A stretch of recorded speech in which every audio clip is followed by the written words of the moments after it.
আপনি রিসার্চ কেন শিখবেন, কেন রিসার্চ করবেন, আজকের ভিডিওতে আমি এই বিষয়টা নিয়ে কথা বলতে চাই। রিসার্চ শেখার প্রথম যে বেনিফিট সেটা হচ্ছে it can be a wonderful career. বিশ্বাস করছেন না, রাইট?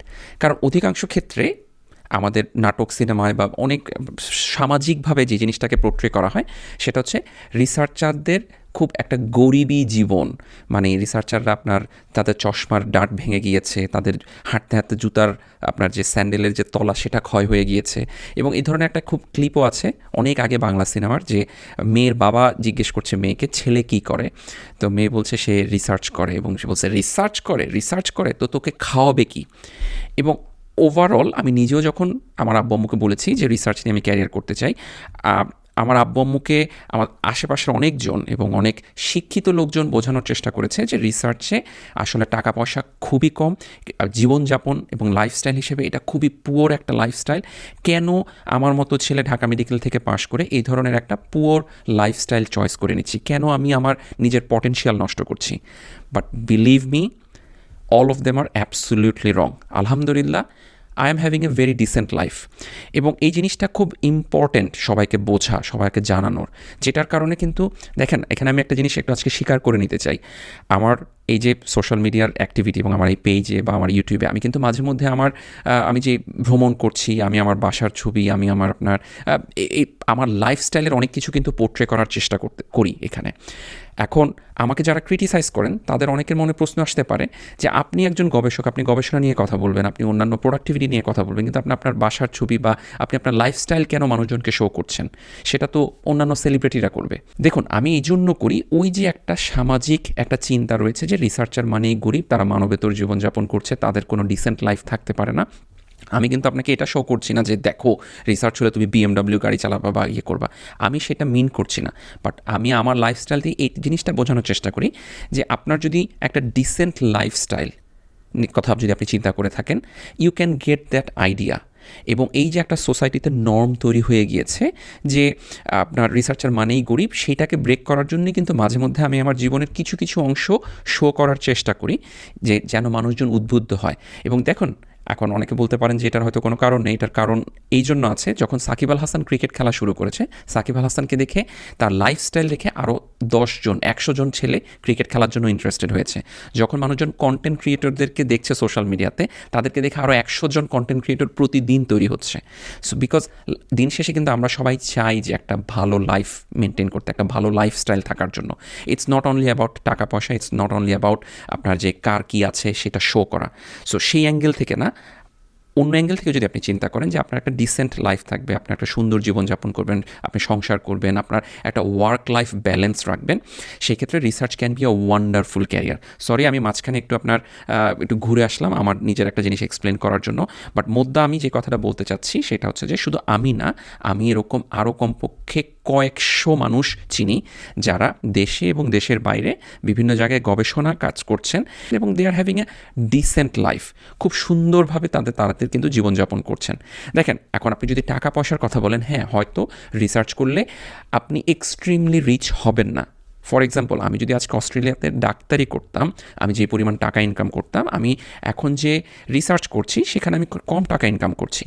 বাট জীবনের টাকা পয়সাটাই কিন্তু ইম্পর্টেন্ট ব্যাপার, বাট সব কিছু না। কারণ এই জন্য কিন্তু রিসার্চ আপনাকে যেটা দিবে যে একটা খুব সুন্দর ওয়ার্ক লাইফ ব্যালেন্স দিবে। সো সেই ওয়ার্ক লাইফ ব্যালেন্সে কিন্তু আমি আমার মেয়ের সাথে সময় কাটাতে পারছি, আমি এখানে ওখানে ঘুরতে যেতে পারছি, আমি প্রতি উইকেন্ডে ক্রিকেট খেলতে পারছি, মাঝে মধ্যে আপনাদের সামনে ভিডিও নিয়ে আসি।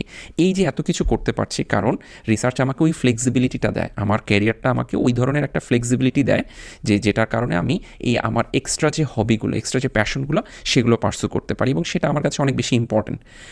So first thing, research can be a wonderful career.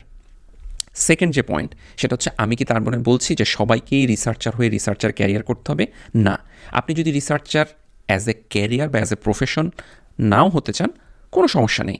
আপনি যেই প্রফেশনেই থাকেন না কেন, যেই কাজই করছেন না কেন, আপনি ডাক্তার, ইঞ্জিনিয়ার, আপনার ফাইন্যান্সে পড়ছেন, আপনি এগ্রিকালচারাল সায়েন্সে পড়ছেন, আপনি মাইক্রোবায়োলজিস্ট, যেখানেই আপনি যেই ফিল্ডেই ক্যারিয়ার করেন না কেন, আপনি যদি রিসার্চ জানেন, রিসার্চ সম্পর্কে যদি আপনার ধারণা থাকে, এটা আপনাকে আপনার ক্যারিয়ারে অনেক অ্যাডেড বেনিফিট দিবে।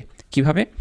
দেখুন, আপনি যদি রিসার্চ শিখেন, রিসার্চ আপনাকে যখন শেখানো হয়, রিসার্চের মেইন যেটা ইম্পর্টেন্ট জিনিস সেটা হচ্ছে কীভাবে ক্রিটিক্যালি থিঙ্ক করতে হয়। ক্রিটিক্যাল থিঙ্কিং, অ্যানালাইটিক্যাল থিঙ্কিং, এই জিনিসগুলোকে কিন্তু আপনার শেখানো হয়।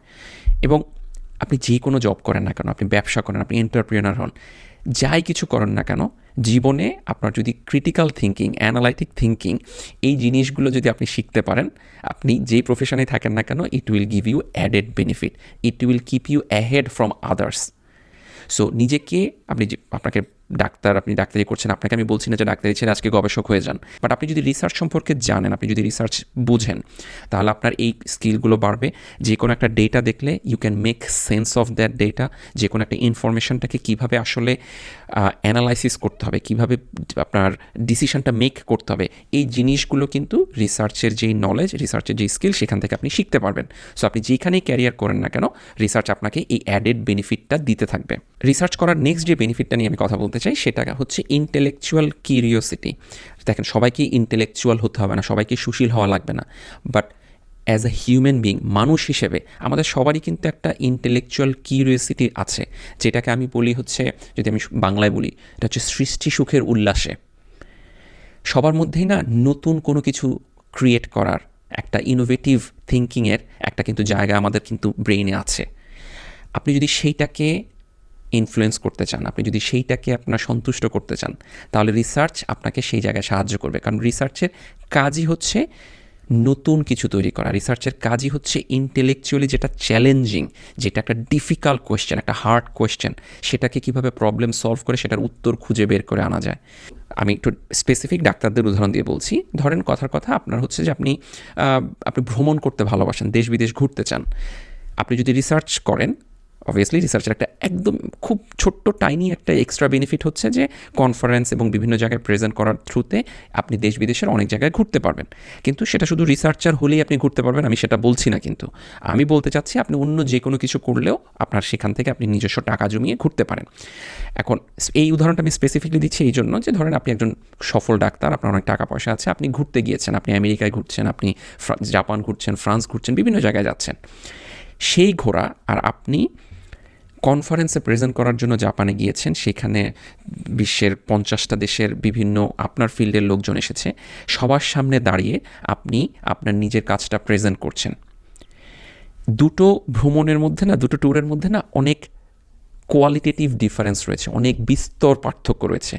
একটা তো হচ্ছে আপনি পুরো বিশ্বের সামনে দাঁড়িয়ে আপনার একটা নতুন সৃষ্টিকৃত নলেজ সেটা সবার সামনে শেয়ার করছেন। এইটার যে একটা ফিলিংস, এই ফিলিংসটা আমি আসলে আপনাকে বোঝাতে পারবো না আর কি, যে ইট ফিলস রিয়েলি গুড যে আপনি কষ্ট করে একটা জিনিস রিসার্চ করে বের করেছেন, সেটা পুরো বিশ্বের অডিয়েন্সের সামনে আপনি প্রেজেন্ট করছেন। এটা অন্যরকম একটা অনুভূতি দেবে। সো আমি এই জন্য বলছি না যে রিসার্চ করলে আপনি অনেক ট্রাভেল করতে পারবেন। Travel comes as a additional benefit. কিন্তু আমি আপনাকে যেটা বলছি যে, আপনি যদি বিশ্বের দরবারে আপনার যদি ইন্টেলেকচুয়াল কিউরিওসিটিটাকে প্রকাশ করতে চান, আপনি যদি আপনার ফিল্ডে আরও 10 জন যারা সবচেয়ে লেটেস্ট ইনোভেটিভ টেকনোলজিগুলো নিয়ে, রিসার্চ কোয়েশ্চেনগুলো নিয়ে কাজ করছে, তাদের সাথে কথা বলতে চান, তাদের সাথে ওই আপনার ইন্টেলেকচুয়াল ইন্টেলেকচুয়াল যে লেভেল, সেই লেভেলে যদি ডিল করতে চান, রিসার্চ আপনাকে জানতেই হবে। রিসার্চ শেখার বা করার বেনিফিট তো শুধু এগুলো নয়, আরও অনেক বেনিফিট রয়েছে। সবগুলো বলতে গেলে ভিডিওটা আরও দীর্ঘ হয়ে যাবে। সো আজকে এতটুকু বলে শেষ করছি। আশা করি সবাই ভালো থাকবেন এবং সবাই রিসার্চ শেখার জন্য চেষ্টা করবেন, এই আশা ব্যক্ত রেখে আজকে বিদায় নিচ্ছি। আসসালামু আলাইকুম।